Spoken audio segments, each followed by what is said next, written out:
We will learn about one more method to deal with the constraint motion, that is the work done by tension in the string.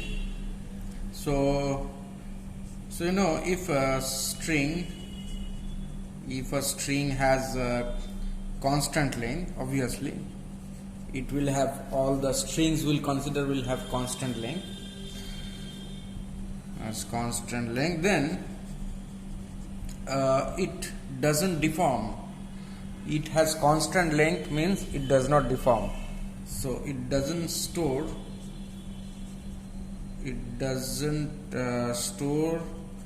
potential energy of deformation, because it doesn't deform. So how can it store potential energy of deformation? So what is potential energy of deformation? That is the work done by tension in the string. Say, look for a very simple example. Suppose you have a string, this is a fixed length, and let's consider a very simple forces in a line only. Suppose there is this, so the string is moving this way, so this end goes by x, this end also goes by x, it moves along this towards the right. So there is a tension in the string T, there is tension in the string T this way. So it's being pulled by something. Right? Suppose there are two blocks connected, the blocks are being pulled or whatever. So what is the work done by tension in the string? So here the work done is minus Tx, here the work done is plus Tx, so the net work done is equal to 0. So in generally, you know, the formula for work done is what? Formula for work done is F dot displacement, or the power, the instantaneous power is F dot V. So we can say for the string that summation of T dot V is equal to 0. T is tension in the string and V is velocity at an end. So we'll try to solve this problem which we have done before in this in a previous lecture, the first lecture on constraint motion. So I guess this was M1 and this was M2. So if this goes down by x, what about the velocity V dash? Find velocity V dash of the block of mass M2.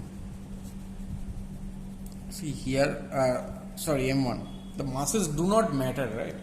It is depends on the geometry of the system. So whatever be the mass, it doesn't matter.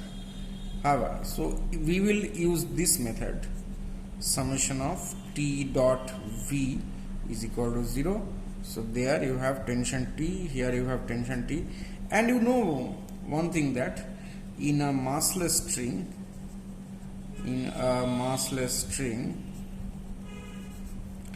tension is same at all points.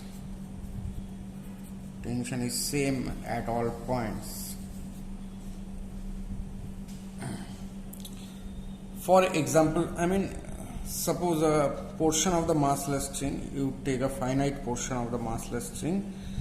So there the tension, suppose you have different tensions T1, T2, and suppose this is, say, accelerating downward, this part of the string. So this part of the string has mass 0. So what you can write, T1 minus T2. We are applying Newton's law on this part of the string. This is the acceleration of this part of the string. So what is the net force? T1 minus T2. Suppose there is gravity plus mg is equal to ma.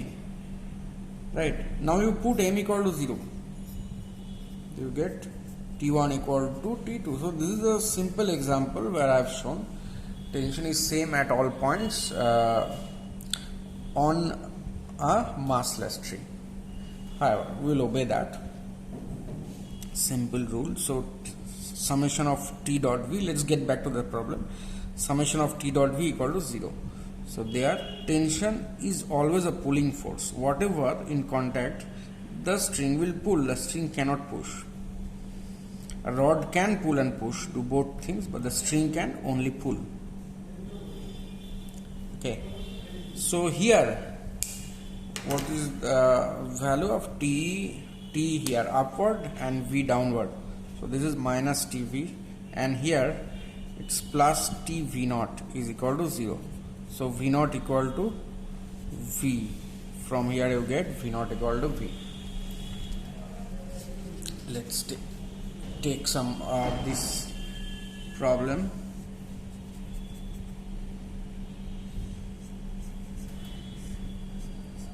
This is mass M1, block of mass M1. This is a pulley with mass M2 block, and suppose this goes down with V, this goes up with how much velocity. Here also we can apply the same method of work done by tension 0, and this is the way we will apply. This is the same string, so same tension at all points.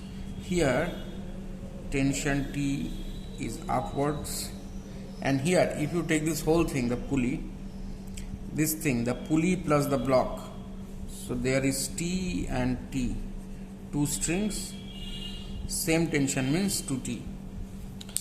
So here we will use the same logic, summation of T dot V equal to 0. Here what you get, minus 2T into V plus T V dash equal to 0. So V dash equal to 2V.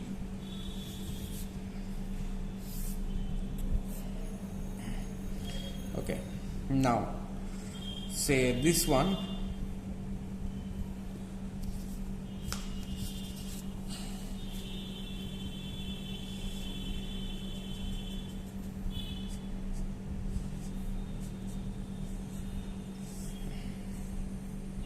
this is M1 block, and there are two blocks M2 on both sides.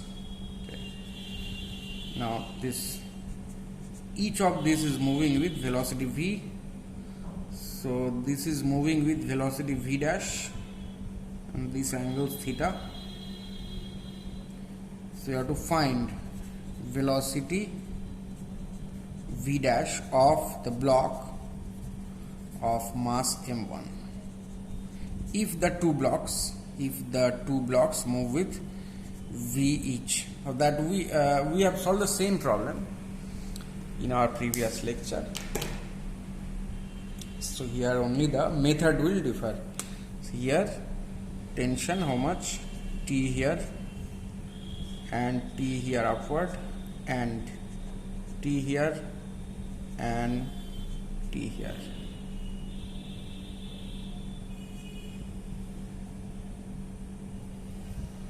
So what is the work done here? Here the work done is minus TV. Here the work done is again minus TV. Here the work done by this force. See that, work done means the power, the instantaneous power 0. That is what we are doing here. So for this force T and V dash, it makes an angle theta. So plus T V dash cos theta. That's what dot product is all about. Plus once again T V dash cos theta, and this sum is equal to 0. So what you get, V dash cos theta equal to V. So V dash equal to V divided by cos theta.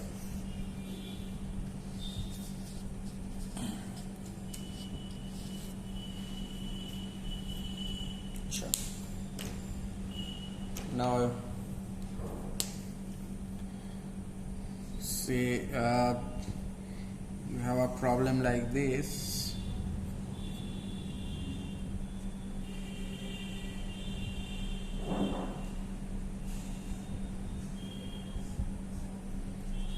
This is M1, okay, and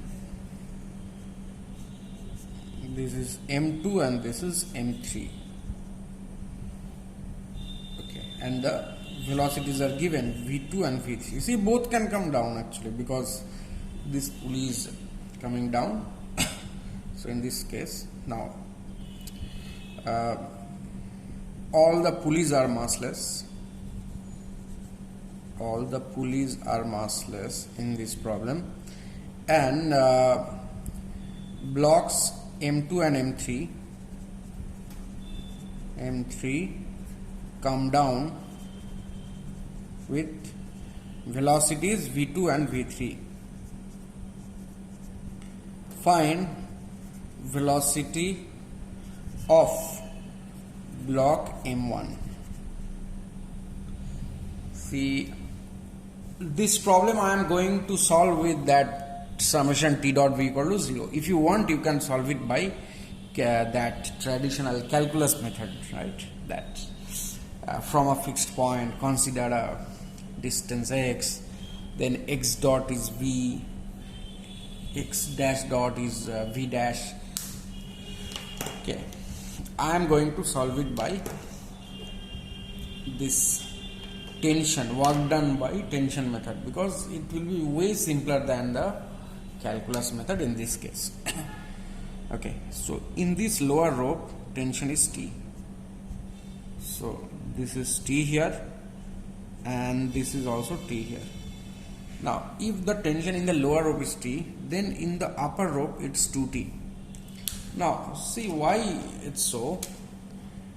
Let us look at this pulley.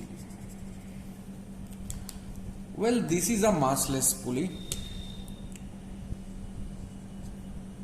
So, if you look at the pulley only, that this is the forces, tension T from both sides due to this rope T downward and this rope T downward. These are forces on this pulley, and so this force has to be T dash. Suppose tension in this rope is T dash and you don't know. So here the mass is 0. This pulley, the mass of the pulley is 0.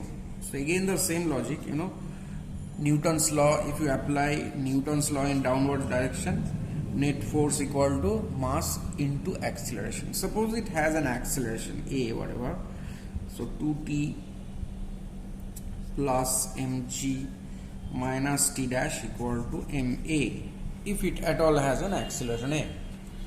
Now see, look at the forces, right? Why we are applying Newton's law in the downward direction? Because it is, we assume that it is having an acceleration downward. That's why. So downward forces T, 2T. Again, if it has a mass m, so downward force mg. Now minus t dash, as this t dash is upward, so minus t dash equal to ma. Now here the massless, it's a massless pulley, so that's why t dash is equal to 2t.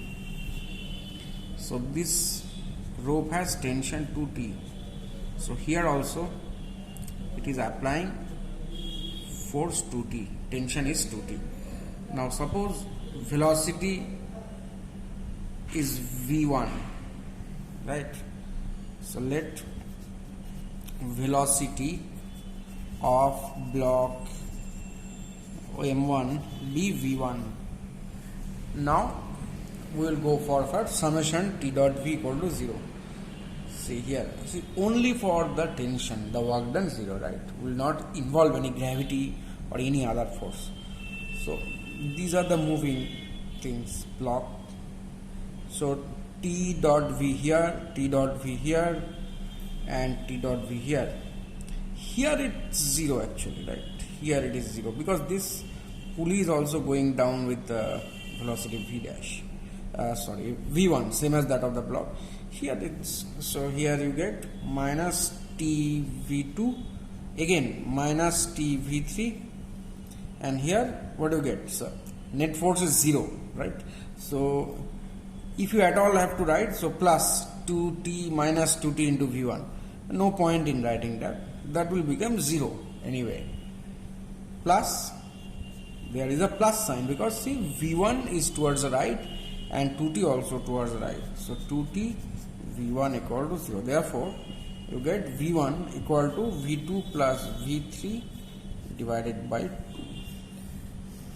Now the same equations will hold for the accelerations as well. Now suppose you have similarly m1, see whatever be the masses, right, the relation between the accelerations will hold. So what will be that?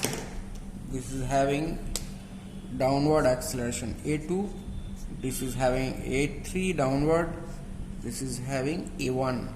So here also this is valid, a1 equal to a2 plus a3 divided by 2.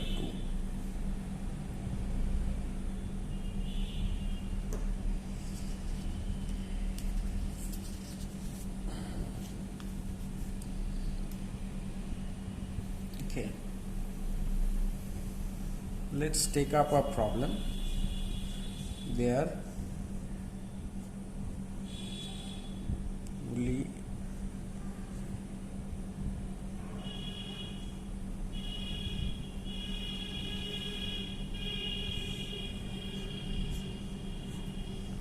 M2 and this is M1, and this is somehow attached to this big wedge, whatever, this is fixed to the ground. Somehow this is attached to the big wedge.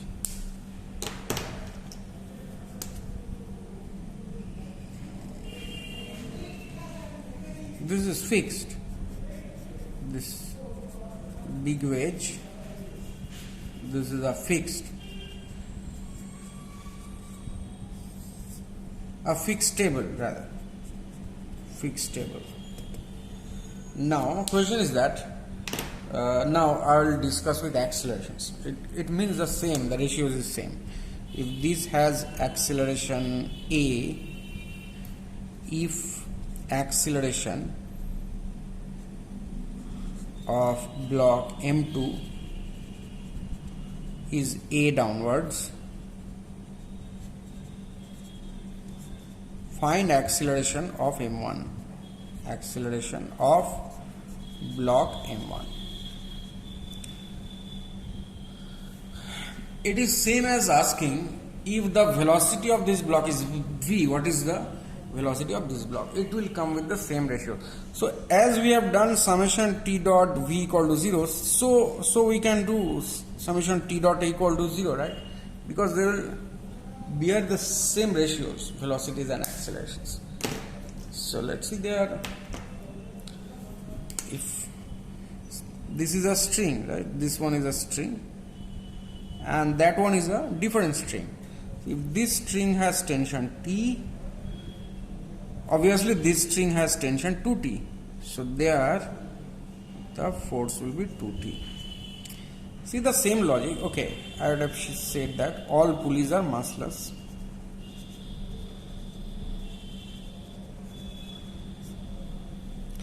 So that same logic, right? T from here must be 2T, because on a massless object the net force has to be 0.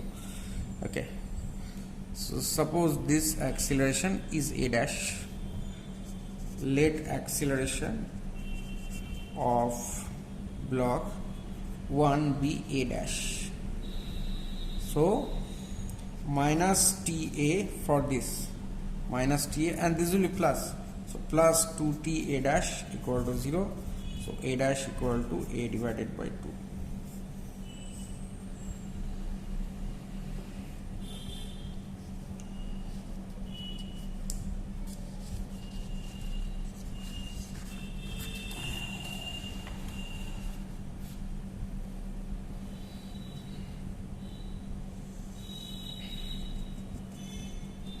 Let's approach this, let's see this problem.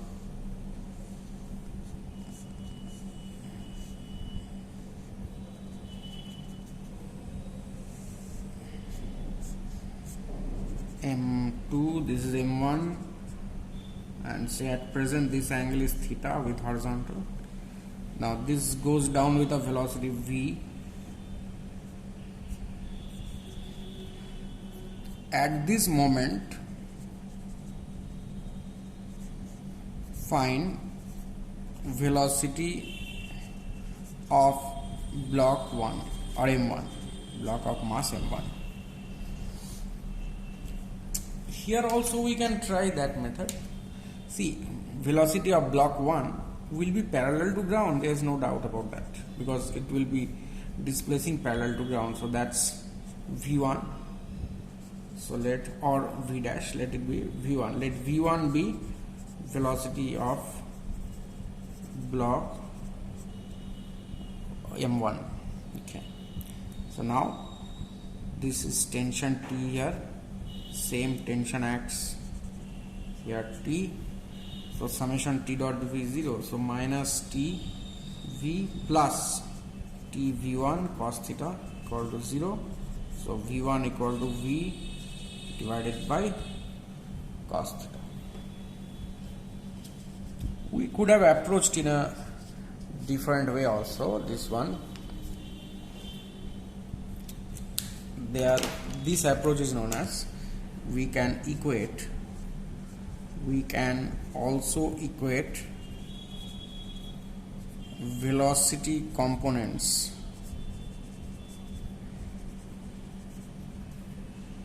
along the string as the length of the string is constant.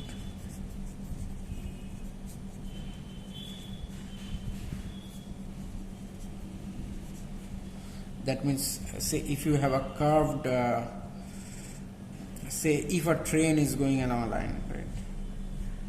If a train is going along a line, so as the length of the train is constant, this velocity is v1 and this is v2. This has to be equal, right? This velocity is equal to this velocity. And same thing for a string also. Velocity components in the direction of the length, that has to be equated. This is for a train. You know that obviously the train moves in a rail line, well defined railway line like this. There is no other option. So these velocities has to be same. Same way, if you consider a string, then we can equate velocity components along the length of the string. Suppose, say this one, suppose this length of the string, these are the velocity components. It can have this component, it can have this component, right?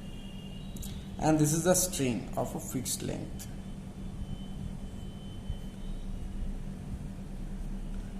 Now, to keep the length of the string constant, this component has to be equal to this component.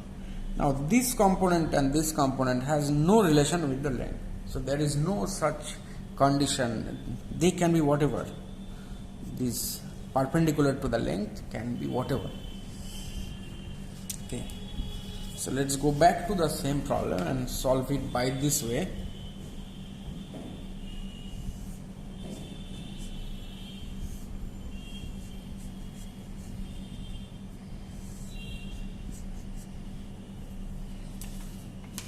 m1 theta, m2, this was coming with v and this is going with v prime or v1 as we have considered.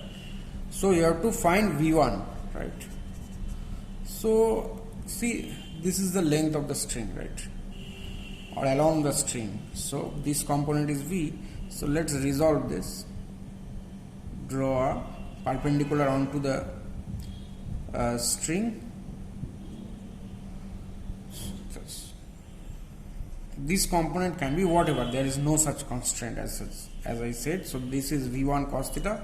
So simple. You equate v with v1 cos theta. That's it. Remember this problem. This problem also could have been done.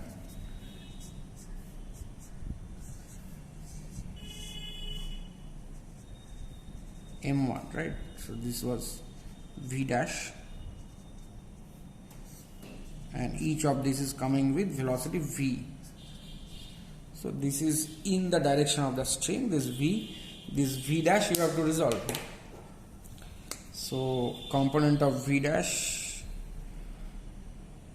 parallel to the length of the string is v dash cos theta. Simply equate v dash cos theta equal to v.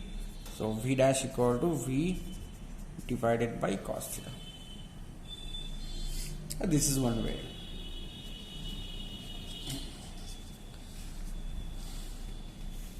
This helps in this type of problem. Suppose you have a problem like this.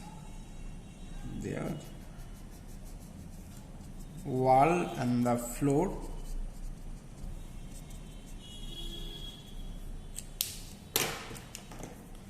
and a stick or a rod. A rod is moving, so that see at present this angle is theta. Now see, this is V naught. Say this is the end A and end B and L, length of the rod. Let's write the statement: the rod sliding between wall and floor as in diagram.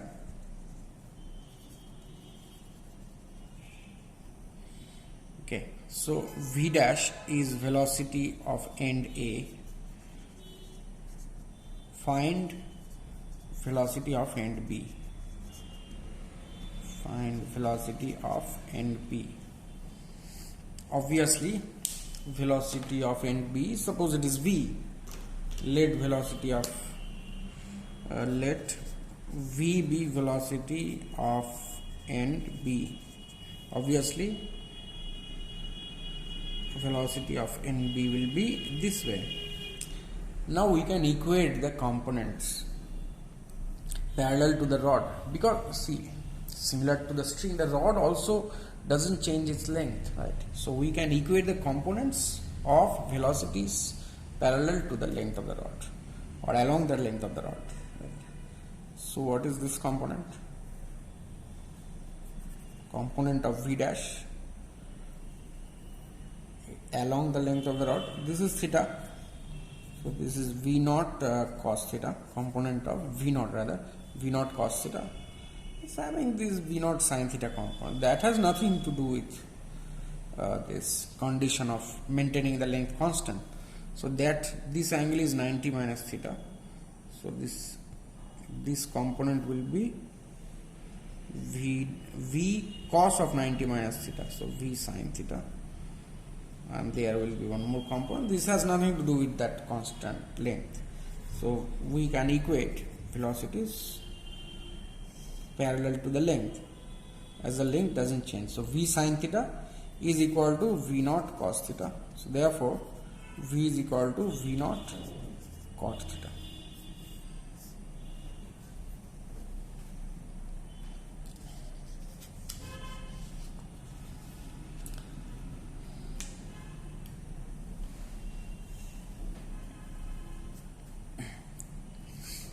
Now say,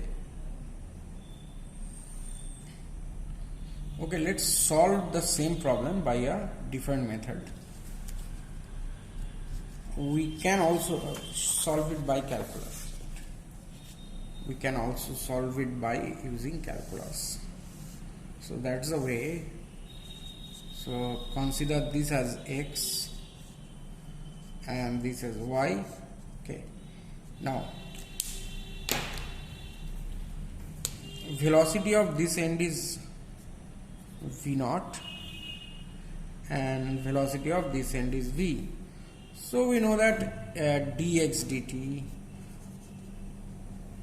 or x dot is equal to V naught, and dy dt, as y decreases, so dy dt or y dot equal to minus V. So again, x square plus y square equal to square of the length. So you can differentiate with respect to time. So you get 2x x dot plus 2y y dot, and here 0. So x into x dot means V naught plus y into minus V equal to 0. Therefore